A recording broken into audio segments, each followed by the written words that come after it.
સ્થાનિક સ્વરાજ્યની ચૂંટણીમાં પ્રચાર સમયે અમદાવાદ કોંગ્રેસ મહિલા પ્રમુખને થયો ખરાબ અનુભવ।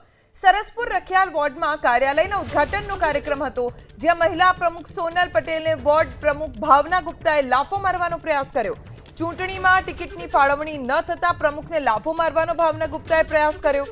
કોંગ્રેસ પ્રમુખ સોનલ પટેલે એબીપી અસ્મિતા પર મોટું નિવેદન આપી ઘટના બની હોવાનો સ્વીકાર કર્યો। એક્સક્લુઝિવ દ્રશ્યો છે એબીપી અસ્મિતાની સ્ક્રીન ઉપર, જેમાં ભાવના ગુપ્તા પાછળ ઊભા છે, આગળ સોનલ પટેલ છે અને ભાવના ગુપ્તા સોનલ પટેલને લાફો મારવાનો પ્રયાસ કરી રહ્યા છે।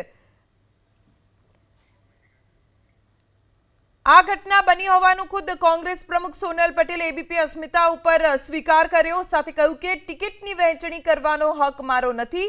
જે મહિલાએ હુમલો કર્યો તેને ક્યારે પણ ન મળ્યાની તેમણે વાત કરી અને હુમલો કરનાર ભાવના ગુપ્તા પર માનહાનિનો દાવો કરવાનું પણ સોનલ પટેલે કહ્યું છે। પણ એક્સક્લુઝિવ દ્રશ્ય એબીપી અસ્મિતાની સ્ક્રીન ઉપર આપ જોઈ રહ્યા છો, જેમાં કોંગ્રેસના નેતાઓની વચ્ચે અમદાવાદ શહેર કોંગ્રેસ મહિલા પ્રમુખને થપ્પડ મારવાનો પ્રયત્ન થયો। પક્ષના જ એક મહિલા ભાવનાબાએ સોનલબેન પટેલને કાર્યક્રમ પૂર્ણ થયા બાદ નજીક આવી અને તેમની પર હુમલો કરવાનો પ્રયાસ કર્યો અને લાફો મારવાનો પ્રયાસ કર્યો। સમગ્ર મામલે વાતચીત કરવા શહેર કોંગ્રેસ પ્રમુખ આપણી સાથે જોડાય છે। બેન, આમાં હકીકત કેટલી છે? તમારી પર લાફો મારવાનો પ્રયાસ થયો, શું આખી વાત શું હતી? એમણે મીડિયામાં તો કાલે આખો દિવસ આ વાત ચલાવી જ છે કે એમણે આખું નરેટિવ બતાવ્યું જ છે મીડિયામાં, એટલે એમાં કંઈ વધારે વાત કરવા માગતી નથી। સરસપુર રખિયાલનું અમારું જે કોર્પોરેશન ઇલેક્શનનું કાર્યાલયનું ઉદ્ઘાટન હતું અને તે વખતે એમણે ફિઝિકલ એસોલ્ટ કરેલો હતો અને પોતે એમણે દરેક જુદા જુદા મીડિયામાં કબૂલેલું છે, એ તો તમે જોયું જ હશે, એટલે એ વિશે તો તમને ખબર જ છે।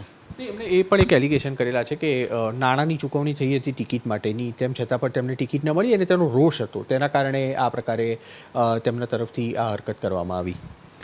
એકચ્યુઅલી જે ટિકિટ આપવાની પ્રક્રિયા છે કોંગ્રેસમાં, એમાં એકદમ કોઈ પ્રમુખના કોઈ પણ મારા નહીં, કોઈ પણ પ્રમુખના હાથમાં ડાયરેક્ટ કોઈ પાવર હોતા નથી।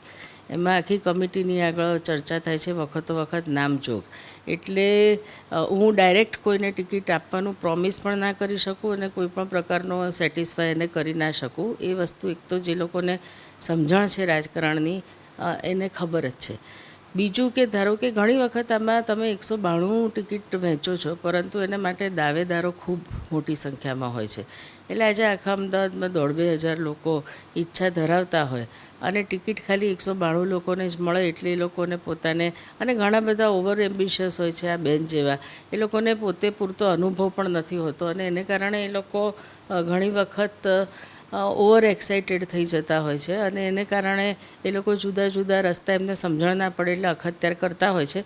પણ પાર્ટીના જે ફોરમ છે એમાં ચોક્કસ અમારે ત્યાં તો ચર્ચા થતી જ હોય છે ને પોતે રજૂઆત પણ કરી શકે, જેમ કે શહેર પ્રમુખથી માંડીને શહેરના પ્રભારી હોય છે, પછી એઆઈસીસીના પ્રભારી હોય, પ્રદેશ પ્રમુખ હોય અને પોતાના સ્થાનિક નેતાઓ પણ હોય છે જેની જોડે એ લોકો સંકળાયેલા હોય છે, એટલે જુદા જુદા સ્તરે એ લોકો એમની સાથે કંઈક ખોટી વાત બની હોય અથવા એમની કોઈ છેતરપિંડી થઈ હોય જે એ લોકો બતાવે છે એ રીતે, તો એ લોકો એ ફોરમ એમને માટે અવેલેબલ છે।